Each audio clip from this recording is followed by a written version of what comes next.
Hello and welcome to Rampart Talks. I'm Joe Aston.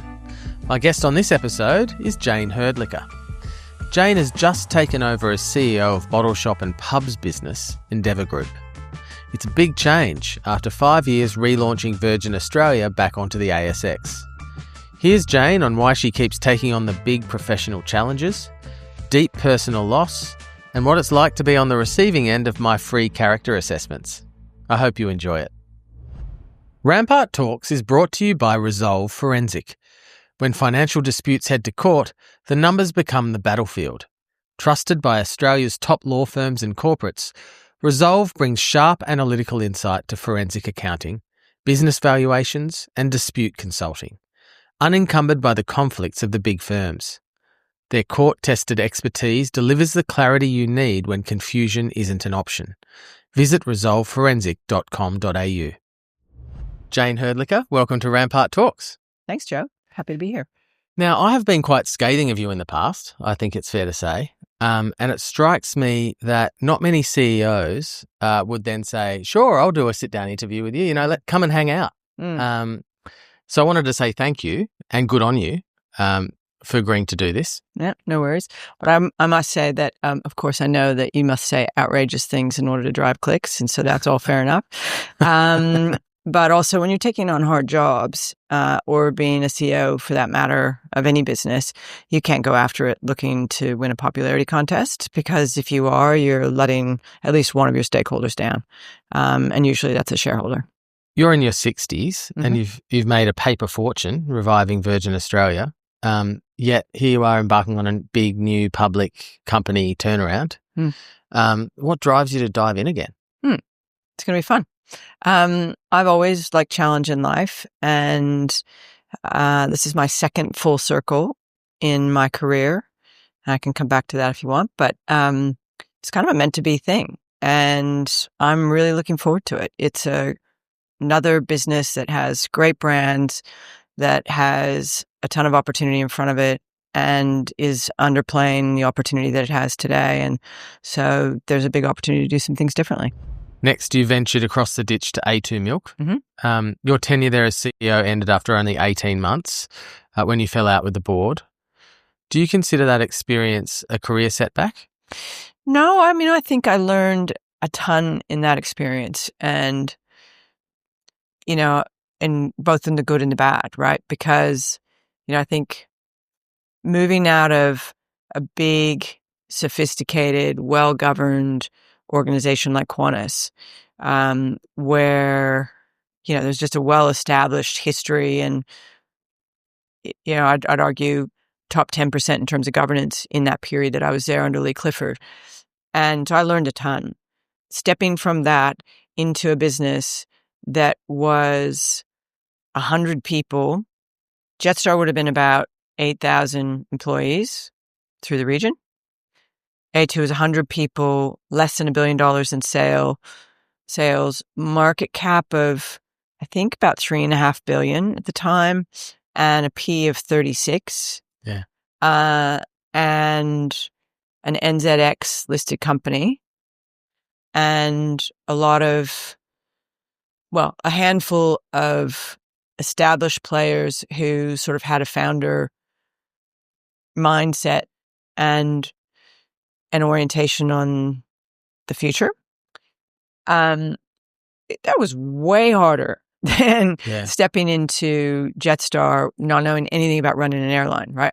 So you left A2 in 2019 on what appeared to us to be civil terms, but it was 2 years later. It was in March 2021 you used a Good Weekend profile to publicly criticise the A2 board's handling of your departure, and then a PR firestorm erupted when the chairman of A2 hit back at you. In retrospect, would you have handled that differently? Totally. And there was a bunch of stuff happening behind the scenes that wasn't apparent to anybody else. But at the end of the day, there's just no point. And so I was a little loose in my interview, and then that led to pretty silly behavior on the other side. But I started it. In the AFR at the time, I described that brouhaha as the dazzling character assassination of Jayne Hrdlicka by Jayne Hrdlicka. you said that criticism of you as a female CEO was sexist clickbait. Now, I believe that in that instance, the criticism was warranted. But more broadly, what have been the additional hurdles that you've faced as a woman in corporate leadership? Look, I think it's very difficult for me to answer that question because I'm a woman and I don't know what it would be like if I was a man. Yeah, but you see the way your male peers are treated. Well, look, I think it's very hard to be objective about it, right? And, I think for sure female CEOs are more interesting because there are fewer of us. And so there is more curiosity, there's more, trying to compare and contrast and I'm sure people have unconscious biases with respect to, what good looks like.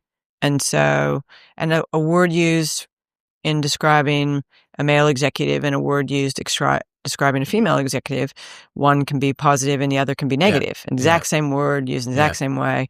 And that just is what it is. And so I learned a long time ago to use the fuel from people being critical as a positive in driving results. And you just stay focused on what's the main game here. Driving great results at the end of the day speaks for itself. A message from BHP. The race for critical minerals is reshaping global trade and security alliances. As nations compete for resources essential to energy transition and defence technology, Australia faces fundamental choices about standards, partnerships and competitiveness. As the world's largest miner, BHP operates at this intersection. The company's $46 billion economic contribution to Australia last year came with transparent reporting, verified tax payments, and real progress on decarbonisation. In a world of growing uncertainty, the conversation isn't just about which resources we need, it's about how we lead in extracting them. To find out more, head to bhp.com. And a message now from our partner Ray White Commercial. While multinational property firms answer to shareholders, RWC answers to vendors because they're 100% family-owned and locally led. This independence shapes everything: how they value assets, how they structure campaigns, and how they drive competition. And as the country's largest commercial auction group, they perfected the art of creating competitive tension for commercial properties. Their specialists cover every sector: office towers, retail precincts, industrial facilities, and development sites. Each transaction is backed by Australasia's most powerful real estate network and delivered with personal attention. For exclusive market insights, subscribe to Portfolio magazine at raywhitecommercial.com. A link to do that is also in the episode notes. By 2012, you were Alan Joyce's pick to become CEO of Jetstar. What was Alan Joyce like back then? Oh, look, he's one of the most extraordinary CEOs I've ever had the privilege of working with, just bar none. And as a consultant at Bain & Company, I'd say my lens is pretty broad in terms of the number of CEOs that I have worked with globally. And part of the reason I left Bain & Company to go work with Alan is because I believed, one, I would learn a lot, and two, I'd really help make a difference against his agenda. And I'd have a ton of fun. And then, when he was the CEO of Jetstar and then went on to be the CEO of Qantas, he just went from strength to strength as a leader. And the thing that made him so uniquely capable was his listening capability. He listened well. He invited debate and discussion. He encouraged people to thrash things around, and we made exceptional decisions as a consequence of that. Everyone suspects, but nobody has been able to verify, that Alan Joyce convinced Anthony Albanese to block Qatar's air rights. Is that what you believe happened? Look, I think there's no way to know what happened, right? So I don't have enough facts to say yes or no to that question. All I know is it was a hurtful thing for us, but we ended up in a better place. Ironically, that decision enabled, the deepening of our relationship with Qatar Airways and us thinking creatively about how do we go another level? How do we make this work regardless. And it's a way better thing for Australia that Qatar Airways is a 25% investor in Virgin Australia, and the airline's set well for the future. Do you concur with my thesis in the Chairman's Lounge, the book, not the place, that Alan Joyce lost the plot at the end of his tenure? I think that's too strong a statement, but I don't think he was the same CEO at the end as he was at the start. And, encouraging active debate and discussion was a hallmark of his leadership and the thing that I most respected. And people have to feel confident and safe to be able to do that effectively. And I'd like to think that, they might have made different decisions if everybody felt really comfortable debating and discussing the trade-offs. Your time at Virgin was accompanied by great personal loss. Your husband, Jason, died of cancer, and your beloved dad died not long after that. All the while, you would have been under enormous pressure at work. How did you cope? Yeah, very good question. I'm grateful, to be honest with you, that I had a lot of other things going on in my life, because it's just overwhelming, And Jason's story, the first half of his journey, was about 3.5 years or so, I guess, from nearly 4 years. The first half of it was really optimistic, and the second half of it was not. And it's just a brutal thing to go through. And the most important thing to him through all of that is that we behaved as normal. And it doesn't make it any easier, but it meant it was sort of slightly more manageable process. And I probably never worked harder in my life, because that just was easier than imagining the world of possibilities, which is ugly. Mm. But then losing my dad a year later, I'm like, far out.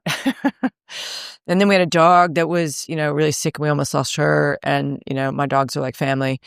I'm wondering if you could tell us a bit more about your father, Richard. Yep. He had a fascinating childhood, and I get the impression that he had a really big influence on you. Yeah, sure. Look, I feel quite blessed, because I grew up in Kansas in the middle of nowhere, really. Small town that was maybe 16,000 people. And my mom's family she'd grown up in Kansas, and they were, ranchers, and did it the hard way, making a living. And then my dad defected from the Czech Republic, which was in Czechoslovakia. And he did that at the age of 16. And at the age of 16, I don't think I could have run away from home for a night, and had met Boy Scouts in a Boy Scout jamboree in France between the Germans and the Russians. And these guys were from Kansas, and they, had a great friendship and raised money to get him to the U.S. Incredible. And I look now at what's happening with Trump, and you think, oh, far out. Because these stories are so extraordinary of the strife that people go through in war-torn countries. And to listen to the backstory in terms, he was interviewed by a journalist who said, how could you take that kind of risk at the age of 16? Say goodbye to your parents. I mean, you're a dad. Wow. And his response was, that was not risk. Sorry. That was not risk, because to stay was certain death. And yeah, so you look at all that and you think, far out. We take so much for granted in life. Mm. And I presume having a dad like that, you wouldn't exactly grow up thinking, nothing's possible. You'd Exactly. I can't do anything. I really never thought there was anything that wasn't within my reach.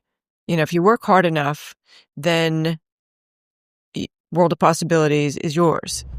Rampart Talks is exclusively for Rampart subscribers. To watch or listen to the full episode, go to rampart.news. A final message from Resolve Forensic. In modern litigation, financial evidence often determines outcomes. Resolve Forensic brings institutional-grade forensic accounting to complex disputes, the kind where revenue recognition becomes contentious, where damages run to 9 figures, and where asset tracing crosses multiple jurisdictions.